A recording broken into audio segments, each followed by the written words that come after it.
Tờ này có một sẽ xí thông tin của Y Thông.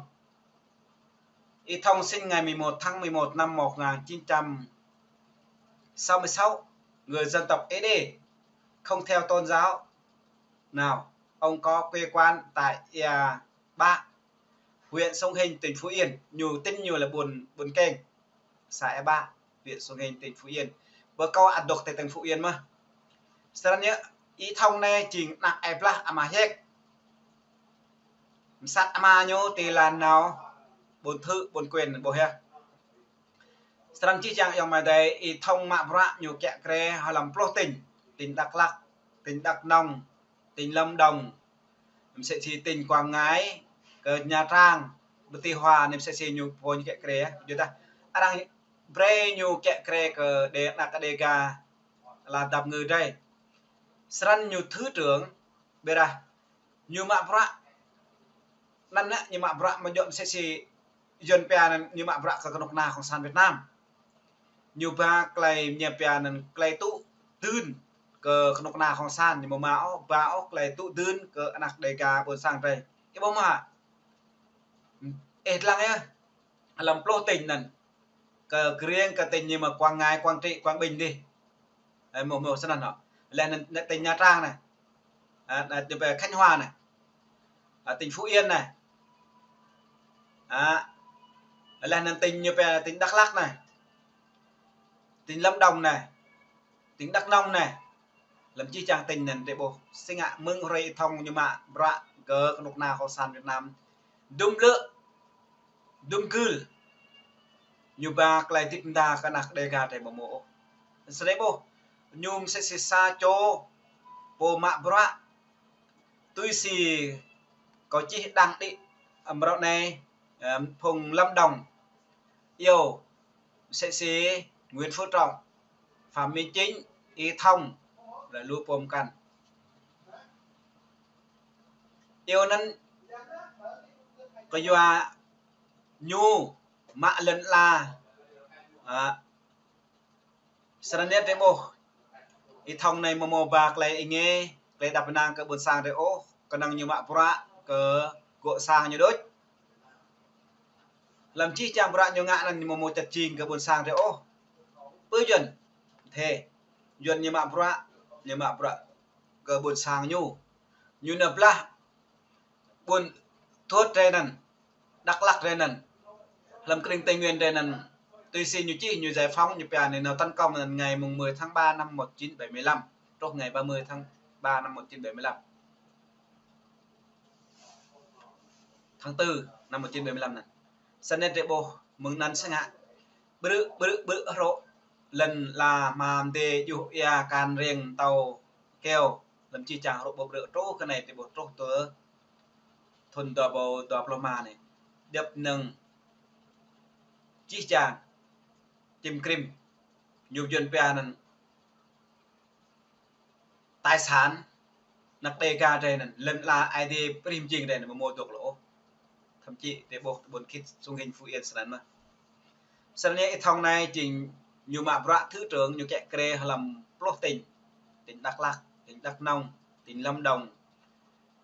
tỉnh Khánh Hòa, tỉnh như bây giờ sẽ tỉnh như bây giờ cái Quảng Ngãi đi nhiều kẻ kre như ta dân bên kẻ kre có lại mình sẽ chẳng mạ chim cái trâu thì mạ cái trâu mà plừ chẳng mạ nụ mạ nụ mà plừ chẳng mạ prok mà plừ còn nó na con san nên như khôn sẵn á sẽ duyên như biển trình độ thì có hạn thôi mà thủ đoạn thì vô biên học lập 2 khai lập 9 cái dạng miền Bắc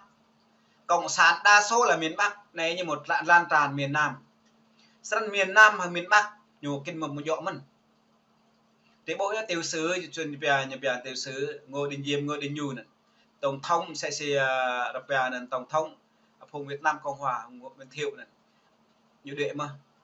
sân dân như po như kinh lui mà như luôn mà như kẹ mà bữa trời là hình dài sân như chẳng ngã sát cái đề ga đây như bray Y Thông bray là Lan Lâm bray Y Thiệp bray Y Lương là lúa pom cằn vật cơ kênh sung hình sẽ sinh như bray Maha Isun nè là như pre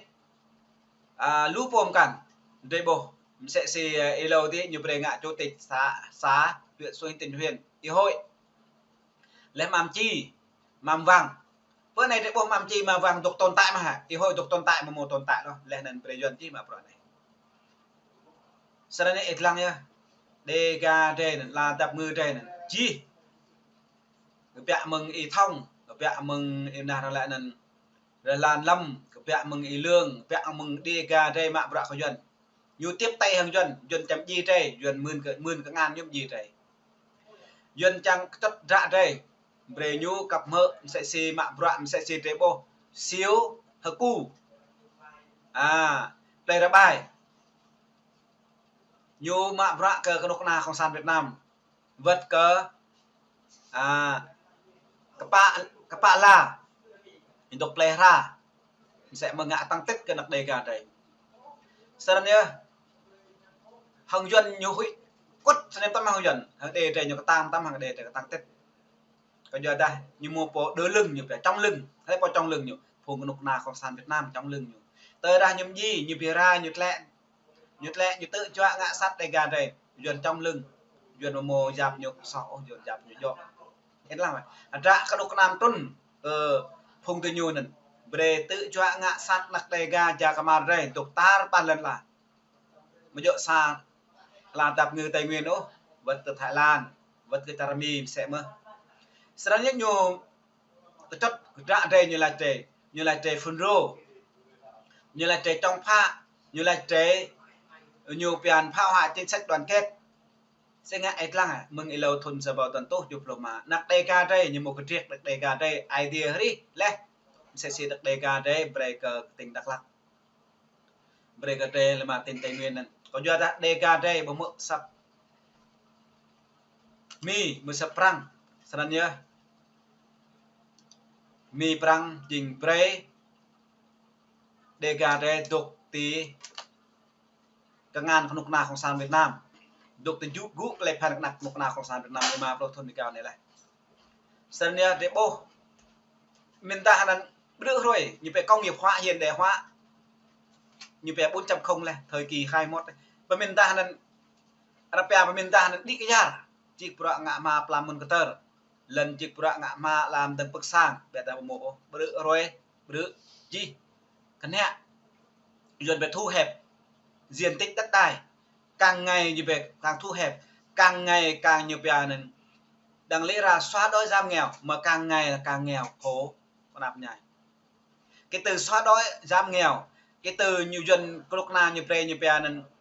sẽ chỉ như xóa đói giảm nghèo hay là xóa nhà tạm 134 35 lần thế bố chỉ có 50 triệu này hết 50 triệu em ra sang pui chuyển về bếp kinh nhập mà xây dựng và ôn và nộ kinh từ mà tôi đã chẳng rong như bây giờ ôn chăn nuôi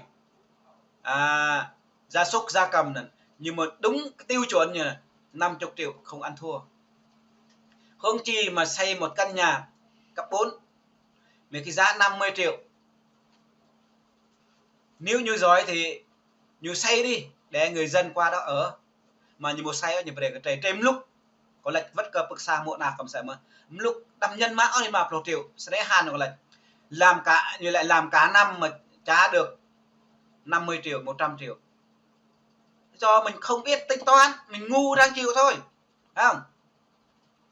cho 50 triệu mình bỏ tiền mình 100 triệu nữa thành xây một căn nhà là như bé phát sinh có thể 150 triệu 160 triệu lẽ nên chứ ạ lẽ siêu xa tầm như mời đúng huyện lẽ bình như bé là thập đó hay là biển như mới liên quan các ngành gì nào lẽ nên trề thuộc cảm ơn Đảng và nước đã tạo điều kiện cho gia đình tôi được một căn nhà để yên tâm làm việc làm ăn không khí làm gì có chuyện mà đi làm yên tâm làm đi tìm nhiều nhân viên làm để có tiền ra tiền lãi tiền gốc này cắm đầu cắm đuôi này làm gì có chuyện mà duyên về này cảm ơn Đảng lợi dụng nếu mà Đảng không lợi dụng tại sao lại cái vụ chuyến bay giải cứu 54 bị cáo liên quan đến hối lộ tham ô tham nhũng nếu Đảng thật sự đang tốt, đang lành, đang xây dựng, đang quan tâm. Tại sao lại Châu Ngọc Anh, chủ tịch Quốc hội Hà Nội lên đó lên như Nguyễn Thanh Long, nguyên Bộ Y tế tham ô tham nhũng này, hình trong bộ máy của Đảng Cộng sản Việt Nam tham ô tham nhũng, mục đích nhục tục bậc hệ nên lợi dụng chức vụ quyền hạn để chiếm đoạt tài sản người khác. Đảng hiện nay không còn tròn vẹn nguyên vẹn. Đảng hiện nay là lợi dụng chức vụ, mắt tin tưởng này nên buồn sang để đầm độ tin tưởng Đảng Cộng sản Việt Nam một đẹp này để rap này đốt ima pro thôn này để đầm tụ sập nhỗ để mỡ sập buôn sang đây đường sập để mỡ sập sẽ bra cỡ dưới na đây mà bra làm tiền mi game sẽ tuyển như chẳng đây buôn sang đây mô công ty mô sang ram ar mô sang dragon collagen một trang được group lại phần của nào Cộng sản Việt Nam sau nhá buôn sang được thô sang rồi như pian chuẩn phát triển này hiện tìm Đắk Lắk sĩ lần 7.000 hecta, 8.000 hecta, 10.000 hecta, 12.000 hecta. Bây giờ xem ạ, thế Đắk Lắk thì vùng như về Tây Nguyên nói chung mà Đắk Lắk nói riêng xem ạ, thế mỗi lần chỉ pro ngà mà làm từ cuộc sáng ấy bố ya, cái này là chuẩn đáng, đó là một cái danh từ, đó là một cái điều doanh nghiệp để chiếm đoạt tài sản, nhưng mà một xây dựng cái nông nông dân